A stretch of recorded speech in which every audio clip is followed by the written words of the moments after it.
அனைவருக்கும் வணக்கம். இந்த வீடியோவில் கன்னிராசி பற்றி தான் நம்ம பார்க்க போகிறோம். கன்னிராசிங்கிறது ராசி சக்கரத்தில் 6வதாக வரக்கூடிய ராசி. புதன் பகவானை அதிபதியாக கொண்ட உபய ராசின்னு சொல்லலாம். அதே சமயம் நிலத்தத்துவத்தை கொண்ட ராசி இது.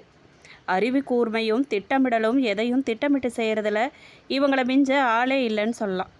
ஒரு வேலையை தொடங்கிறதுக்கு முன்னாடியே அதன் சாதக பாதகங்களை அலசி ஆராய்ஞ்சிருவாங்க. சுத்தம் மற்றும் ஒழுங்கு பர்ஃபெக்டாக இருக்கணும்னு நினைப்பாங்க. இவங்களோட உடைகள் பொருட்கள் எல்லாமே ஒழுங்காக இருக்கணும்னு நினைப்பாங்க, விரும்புவாங்க. அடுத்தவங்களுக்கு உதவி செய்கிறதுல இவங்களுக்கு அலாதி பிரியம்.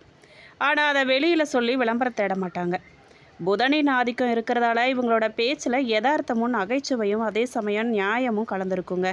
சுய விமர்சனங்கிறது இவர்களிடம் உள்ள ஒரு பலவீனம் என்ன அப்படின்னு கேட்டிங்கன்னா, மற்றவங்கள மாதிரியே தங்களையும் தாங்களே அதிகமாக விமர்சிச்சுக்குவாங்க. இதனால் தேவையில்லாத மன உளைச்சலுக்கு ஆளாவாங்க. கடந்த சில வாரங்களாகவே கன்னிராசிக்காரங்க சில ஏமாற்றங்களையும் மனவேதனைகளையும் கடந்து வந்திருப்பீங்க. நெருங்கியவங்களால் ஏமாற்றம், நீங்கள் ரொம்பவே நம்பிய ஒரு நபரால் உங்களுக்கு பின்னால் உங்களை பற்றி தவறாக பேசியதோ இல்லை அப்படின்னா உங்களுடைய ரகசியங்களை வெளிப்படுத்தினதோ உங்களுக்கு பெரிய அதிர்ச்சியை கொடுத்துருக்குங்க. நீங்கள் எவ்வளவு செஞ்சோ நமக்கு துரோகம் நடக்குதேன்னு சொல்லி நீங்கள் நினச்சிருப்பீங்க. இந்த கேள்வி உங்கள் மனசில் ஓடிக்கிட்டே இருக்கும். எதிர்பாராத மருத்துவ செலவுகள் அல்லது வீண் விரயங்கள்லாம் கடந்த வாரம் உங்களை கொஞ்சம் திணறடிச்சிருக்கும். உழைப்புக்கு கிடைக்காத அங்கீகாரம், பணியிடத்துலையோ அல்லது குடும்பத்திலையோ நீங்கள் கடுமையாக உழைச்சிருப்பீங்க. ஆனால் அதுக்கான பாராட்டும் நன்றியும் உங்களுக்கு கிடச்சிருக்காது. கன்னிராசியோட மிகப்பெரிய கஷ்டகாலம் எப்போன்னு தெரியுமா உங்களுக்கு? ஜோதிட ரீதியாக கன்னிராசிக்கு எப்போ கடுமையான கஷ்டகாலம் அமையும்னு பார்த்தீங்கன்னா, எச்சரிக்கையாக இருக்க உதவும் 7.5 சனி மற்றும் அஷ்டம சனி காலங்க. கன்னிராசிக்கு 4, 7, 8 ஆகிய இடங்கள்லாம் சனியின் சஞ்சாரத்தால் பாதிக்கப்படும் போது சோதனைகள் கூடுங்க. குறிப்பாக அஷ்டம சனி, மேஷத்தில் சனி இருக்கும் காலம் மற்றும் அர்த்தாஷ்டம சனி, அதாவது தனுசுல சனி இருக்கக்கூடிய காலம். இந்த காலங்களில் மன உளைச்சலும் காரிய தடைகளும் உங்களுக்கு ரொம்ப அதிகமாக இருந்திருக்கும். ராகு கேது பெயர்ச்சி 6, 12 இடங்களில் மாறும்போது 6ல் ராகு அல்லது 12ல் கேது வரும்போது சில மறைமுக எதிர்ப்புகளும் தூக்கமின்மை போன்ற பிரச்சனைகளும் நீங்கள் நிறைய அனுபவிச்சிருப்பீங்க. புதன் வக்ர காலம். உங்கள் ராசி நாதனான புதன் வருஷத்துக்கு 3 இல்லைன்னா 4 முறை வக்கரமடைவாருங்க. அந்த 20-25 நாட்கள் உங்களுக்கு சிந்தனை குழப்பமும் எடுத்த காரியங்களில் சின்னதாக சுணக்கமும் ஏற்படும். கன்னிராசிக்காரங்க எந்த விஷயத்தில் எச்சரிக்கையாக இருக்கணும் அப்படின்னு கேட்டிங்கன்னா, ஜாமீன் கையெழுத்து போடுறதில்ல. யாருக்காகவும் எவ்வளவு நெருங்கிய நண்பர்களாக உறவினர்களாக இருந்தாலும் கூட ஜாமீன் கையெழுத்து போடவே கூடாதுங்க. அது உங்களுக்கு தான் பிரச்சனையாக வரும், உங்களுக்கு எதிரான ஆயுதமாக திரும்பும். உங்களுக்கு சட்ட சிக்கலிலோ அல்லது கடன் சுமையிலோ கொண்டு போய் அது விட்டுரும். ரகசியங்களை பகிரவே கூடாதுங்க. உங்கள் மன உளைச்சல் காரணமாக எல்லாருக்கிட்டேயும் உங்கள் பலவீனங்களையோ தொழில் ரகசியத்தையோ குடும்ப ரகசியத்தையோ போய் பகிர்ந்துக்காதீங்க. அது உங்களுக்கு எதிராக திரும்பக்கூடிய கூர்மையான, உயிரோடு இருக்கும்போதே நம்மளை கொல்லக்கூடிய ஆயுதமாக அது திரும்புங்க. கவனமாக இருங்க. அதிகார பேச்சு, சில நேரங்களில் நீங்கள் பேசும் நியாயமான பேச்சு மற்றவங்களுக்கு கட்டளை இடுற மாதிரி தோணும். அதனால் பேசக்கூடிய வார்த்தைகளில் கனிவு ரொம்ப அவசியம் உங்களுக்கு. இந்த வார கோச்சார ரீதியாக உங்களுக்கு பல நன்மைகளும் சில படிப்பினைகள் கலந்த வாரமாக உங்களுக்கு அமைய போதுங்க.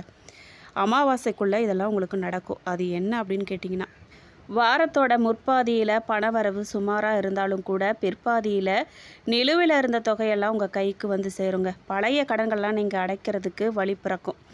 தேவையில்லாத ஆடம்பர செலவுகள்லாம் நீங்கள் கொஞ்சம் குறைச்சிங்கன்னா ரொம்ப நல்லாயிருக்கும். சேமிப்பை உயர்த்துங்க. தொழில் மற்றும் வியாபாரத்தை பற்றி கேட்டிங்க அப்படின்னா, அலுவலகத்தில் நிலவி வந்த வேலை பளுவெலாம் இந்த வாரம் கண்டிப்பாக குறையுங்க. மேலதிகாரிகளோட பாராட்டை நீங்கள் பெற போகிறீங்க. புதிய பொறுப்புகள்லாம் உங்களை தேடி வரப்போகுது. வியாபாரிகளை பொறுத்த வரைக்கும் புதிய முதலீடுகளை நீங்கள் தள்ளி வைக்கிறது கொஞ்சம் நல்லதுங்க. கூட்டு வியாபாரத்தில் பங்குதாரர்களோட வெளிப்படைத்தன்மையாக இருக்கிறது ரொம்ப நல்லதுங்க. அதுதான் தேவை. வாடிக்கையாளர்கிட்ட கனிவாக நடந்துக்கோங்க. லாபத்தை அது உங்களுக்கு ஈட்டி தருங்க. வாழ்க்கை அம்சங்கள்லாம் என்ன அப்படின்னு கேட்டிங்கன்னா, திருமணம், குழந்தை மற்றும் நிலப்பலன். திருமணத்தை பொறுத்த வரைக்கும் திருமணம் ஆகாதவங்களுக்கு வரன் பார்த்துட்ருக்கிற கன்னிராசிக்காரர்களுக்கு இந்த காலகட்டத்தில் நல்ல வரன் வர வாய்ப்பு இருக்குங்க. குறிப்பாக புதன் மற்றும் குருவின் சுப பார்வை இருக்கும்போது தடைகள்லாம் நீங்கி திருமணம் கைகூடி வருங்க. திருமணமான தம்பதிகளுக்குள்ளே இருந்த கருத்து வேறுபாடுகள்லாம் நீங்கி நெருக்கம் கூடுங்க. ஒருத்தருக்கு ஒருத்தர் புரிஞ்சுக்கிட்டு விட்டு கொடுத்து போவாங்க. குழந்தை பாக்கியத்தை பற்றி கேட்டிங்க அப்படின்னா கன்னிராசிக்கு 5ஆம் இடம் பூர்வ புண்ணிய ஸ்தானம் மற்றும் புத்திரஸ்தானம். இந்த இடத்துல சுப கிரகங்களோட பார்வை பதியும் போது ரொம்ப நாட்களாக குழந்தை பாக்கியம் இல்லாதவங்களுக்கு சந்தான பிராப்தி உண்டாகுங்க. பிள்ளைகளோட கல்வியிலும் வளர்ச்சியிலும் நல்ல முன்னேற்றம் காணப்படும். நிலப்பலன் சொத்து பற்றி கேட்டிங்க அப்படின்னா பூமிக்காரகனான செவ்வாயின் சுப பலத்தால் புதிய வீடு கட்டுறது, நிலம் வாங்கிறது போன்ற முயற்சிகள்லாம் உங்களுக்கு வெற்றி தரக்கூடியதாக இருக்குங்க. பூர்வீக சொத்துக்களில் இருந்த வில்லங்கம், நீதிமன்ற வழக்குகள்லாம் உங்களுக்கு சாதகமாக முடிய போகுது. சொத்துக்கள் மூலமாக வருமானம் வர தொடங்க போகுது. கன்னிராசிக்கு பொருத்தமான ஆடைகள், நிறங்கள் மற்றும் தெய்வங்கள் பற்றி கேட்டிங்க அப்படின்னா உங்களுக்கு அதிர்ஷ்டமான நிறங்கள் பச்சை, கிளிப்பச்சை, கரும்பச்சை போன்ற பச்சை நிற உடைகளும் உங்களுக்கு அதிர்ஷ்டத்தை தரும். ஒரு முக்கியமான சுப காரியத்துக்கோ, ஒரு இன்டர்வியூக்கோ, இல்லை ஒரு நல்ல காரியம் தொடங்கிறதுக்கு முன்னாடி போகும்போதோ இந்த நிற உடைகளை நீங்கள் அணிஞ்சிட்டு போகிறது ரொம்ப நல்லது. நேர்மறை ஆற்றலை அது ஈர்த்து தருங்க. மன தெம்பையும் தைரியத்தையும் தெளிவான முடிவெடுக்கக்கூடிய மன தெளிவையும் அது கொடுக்கும். வெள்ளை மற்றும் மஞ்சள் நிற உடைகள் இவர்களுக்கு ரொம்ப பொருத்தமானது. தவிர்க்க வேண்டிய நிறம் அப்படின்னு பார்த்தீங்கன்னா சிவப்பு, கருப்பு நிற உடைகளை முக்கியமான நிகழ்வுக்கு நீங்கள் போட்டுட்டு போகாதீங்க. அது எதிர்மறையை ஈர்க்கக்கூடிய நிறம். அது அவ்வளவா நல்லா இருக்காது. அதுக்காக தான் சொல்ல வருது. நீங்கள் வழிபட வேண்டிய தெய்வம் அப்படின்னு பார்த்தீங்கன்னா மகாவிஷ்ணு. புதனோட தேவதையான ஸ்ரீ மகாவிஷ்ணுவை புதன்கிழமைகளில் வழிபடுறது கன்னிராசிக்காரர்களுக்கு பேராற்றலை தரக்கூடியதாக இருக்கும். பெருமாள் கோயிலுக்கு போயிட்டு துளசி அர்ச்சனை செய்கிறது சிறந்த பலனை உங்களுக்கு தரும். நவகிரகங்களில் புதன் பகவானுக்கு பச்சை பயிறு நைவேத்தியம் செஞ்சு வழிபாடு செய்கிறது மூலமாக உங்களுக்கு புத்தி கூர்மை அடையும். தொழிலில் உள்ள தடைகள்லாம் நீங்கும், நன்மை நடக்கும். அதையும் நீங்கள் செஞ்சு பாருங்கள். கன்னிராசிக்காரர்களுக்கான ஒரு வரி மந்திரம் என்ன அப்படின்னு கேட்டிங்கன்னா திட்டமிடுறது உங்கள் பலம். அதை நீங்கள் செயலாக்குறதுல பதட்டப்படாமல் நிதானத்தை கடைபிடிச்சிங்க அப்படின்னா வெற்றி எப்போவுமே உங்கள் பக்கத்துலேயே இருக்கும். இழுபறியாக இருந்த வேலையெல்லாம் நல்லபடியாக முடியக்கூடிய காலகட்டங்க இது. ராசி அதிபதி புதன் 10ஆம் இடமான தொழில்ஸ்தானத்தில் ஆட்சி பலம் பெற்றிருக்கிறாரு. லாபஸ்தானத்தில் குரு சுக்கிரன் சேர்க்க உண்டாகியிருக்கு. போதிய முதலீடு செய்து தொழிலை விரிவு செய்ய போகிறீங்க. வருமான பற்றாக்குறையை அகற்ற புதிய முயற்சியில் ஈடுபட போகிறீங்க. வர வேண்டிய பணமெல்லாம் கைக்கு வருங்க. அனாவசிய செலவுகளை நீங்கள் கட்டுப்படுத்துவீங்க. கல்யாண பேச்சுவார்த்தையெல்லாம் சாதகமாக முடியக்கூடிய காலங்க இது. சிலருக்கு மறு விவாகமும் நடக்கும். பிள்ளைகளோட உயர்கல்வி, உத்தியோகம் குறித்து யோசிப்பீங்க. அரசு வழியில் உயர் பதவிகள் வகிக்கும் யோகமும் உங்களுக்கு உண்டாகியிருக்கு. சம்பள உயர்வு, இடப்பெயர்ச்சிக்கு வாய்ப்பு இருக்குங்க. புது வீடு கட்டுறதுக்கு வங்கி கடன் உதவியெல்லாம் நீங்கள் பெற விண்ணப்பிச்சிருந்தா அதுவும் கிடைக்க வாய்ப்பு இருக்குது. தப்பாக புரிஞ்சிட்டு இருந்த உறவினர்கள் எல்லாமே உங்களை புரிஞ்சுக்குவாங்க. தம்பதிகள் பிணக்குகள்லாம் நீங்குங்க. மனைவி வழி உறவுகளால் நீங்கள் மதிக்கப்படுவீங்க. அது மட்டும் இல்லைங்க, உறவினர்கள், நண்பர்கள்கிட்ட வீண் விவாதத்தை நீங்கள் தவிர்க்க பாருங்கள். அப்படி நடந்தால் அது உங்களுக்கு தான் கெடுதல்லையும் கெட்ட பேர்லையும் போய் முடியும். கவனமாக இருங்க. இந்த வாரம் அலைச்சல்லாம் உங்களுக்கு குறையுங்க. சுப செலவு அதிகரிக்கும். அதே நேரத்தில் வரவும் கண்டிப்பாக இருக்கும். செலவை சமாளிச்சிருவீங்க. சந்திரன் சஞ்சாரத்தால் உடல் ஆரோக்கியம் பெறுங்க. யாருக்கும் எந்த வாக்குறுதியும் நீங்கள் கொடுக்காமல் இருக்கிற வரைக்கும் நல்லது. வாக்குறுதி கொடுத்தீங்க அப்படின்னா கெட்ட பேர் தான் வரும். உங்களால் அதை காப்பாற்றக்கூடிய சூழ்நிலை குறைவாக தான் இருக்குது.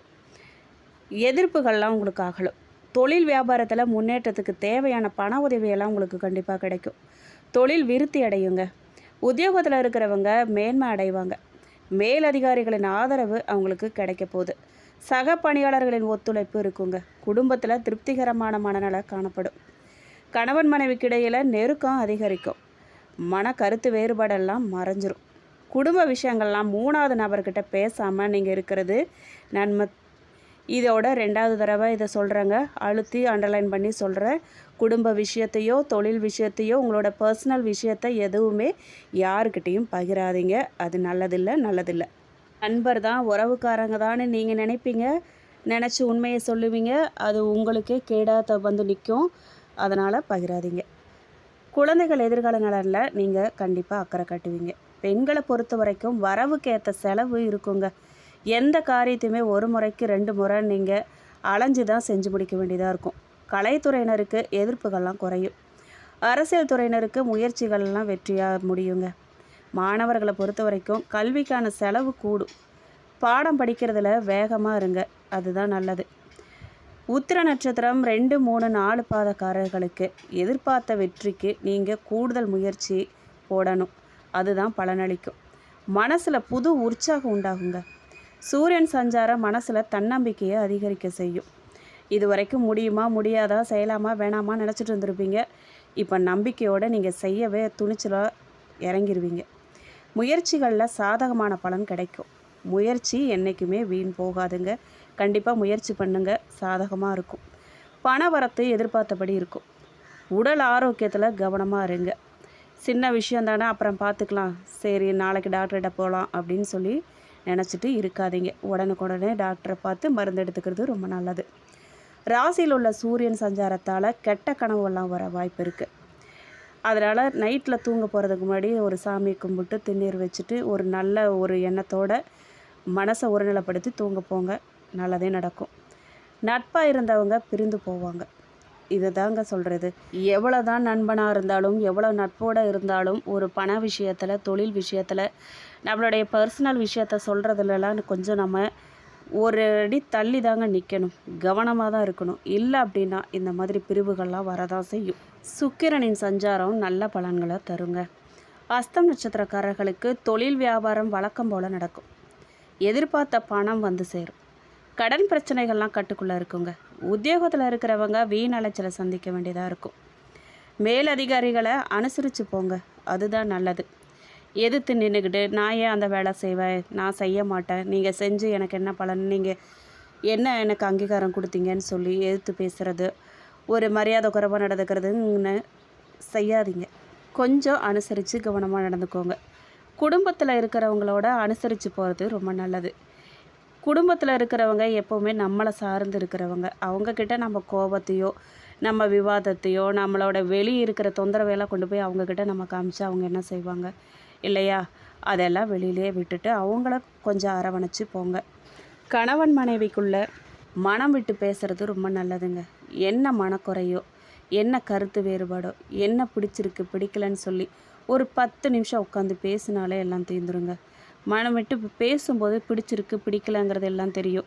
இந்த முடிவு எடுக்கலாமா வேண்டாமா, இந்த தொழிலை செய்யலாமா, இந்த விஷயத்தில் என்ன பண்ணலாம் அப்படின்னு சொல்லி நம்ம கலந்து ஆலோசித்து செய்யும்போது அது நன்மையாக முடியுங்க.